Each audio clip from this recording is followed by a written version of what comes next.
Hello dear student, কেমন আছো? I hope প্রত্যেকে শুধু ভালো নয়, ভীষণ ভালো আছো। স্ক্রিনের ওপর একটা প্রশ্ন দেখা যাচ্ছে, তাই না? প্রশ্নটা কি বলেছে দেখো, যে এবিসি ত্রিভুজ ত্রিভুজ এবিসিতে tan A plus C by two equal to কত? কি আছে? Tan tan A plus C by two সমান কত? দেখো এখানে চারটা অপশন আছে, tan B by two, option B আছে cot B by two, option C আছে ট্যান বি, অপশন ডি আছে কট বি। চলো, যেহেতু ত্রিভুজের অ্যাঙ্গেল, ত্রিভুজের তিনটে অ্যাঙ্গেল সমষ্টি কত জানি? ট্যান এ প্লাস শুধু এ প্লাস বি প্লাস সি সমান কত জানি? 180 ডিগ্রি। আর 180 মানে এটাকে আমি পাই লিখতে পারি? হ্যাঁ লিখতে পারি, কোনো অসুবিধা নেই। এবারে দেখো, ধ্যান দিয়ে একটা জিনিস বুঝবো, এখানে এ প্লাস সিটা রেখেছে, তার মানে আমি এখানে এ প্লাস সিটা রাখলাম, আর পাই এই বিটাকে সমান অপোজিট দিকে পাঠালে মাইনাস বি হয়ে যাবে। হ্যাঁ ঠিক ঠিক, কোনো অসুবিধা নেই। আবার দেখো এখানটা কি আছে, দেখো এ প্লাস সি বাই টু, তার মানে এখানে আমি ডিভাইডেড বাই টু করছি, তো ডেফিনেটলি আমাকে পাই বাই টু করতে হবে, তাই না?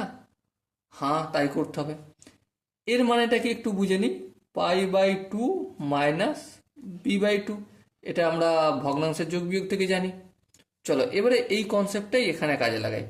তাহলে দেখো এখানে কি আছে, a plus C by two মানেটা কি? মানেটা হচ্ছে pi by two minus b by two. তার মানে আমি tan A plus C by two এর জায়গায় pi by two minus b by two লিখতে পারি।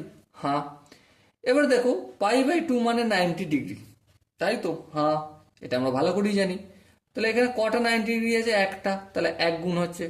তার মানে এই ট্যানটা ট্যান থাকবে না, ট্যানটা কি হয়ে যাবে? কট বি বাই টু হয়ে যাবে। কিন্তু সামনে প্লাস হবে না মাইনাস হবে সেটা বুঝবো কি করে? দেখো, পাই বাই টু মানে এখানে যাচ্ছে, তারপর মাইনাস বি বাই টু মানে এই জায়গায় ফার্স্ট কোয়াড্রেন্টে পড়ছে, আর ফার্স্ট কোয়াড্রেন্টের সমস্তটাই প্লাস হয়, তাহলে এখানটা কি হয়ে যাবে? প্লাস হয়ে যাবে, ঠিক কি না? আশা করি প্রত্যেকের এই স্টেপটা বোঝা গেছে। যদি কোনো জায়গায় বুঝতে অসুবিধা থাকে, ডাউট থাকে, কনফিউশন থাকে, তার জন্য কি করতে হবে? কমেন্ট বক্স খোলা রইল। ওকে, সো ডিয়ার স্টুডেন্ট, দেখা হচ্ছে পরবর্তী সেশনে। ততক্ষণ পর্যন্ত ভালো থেকো, সুস্থ থেকো এবং জয় হিন্দ।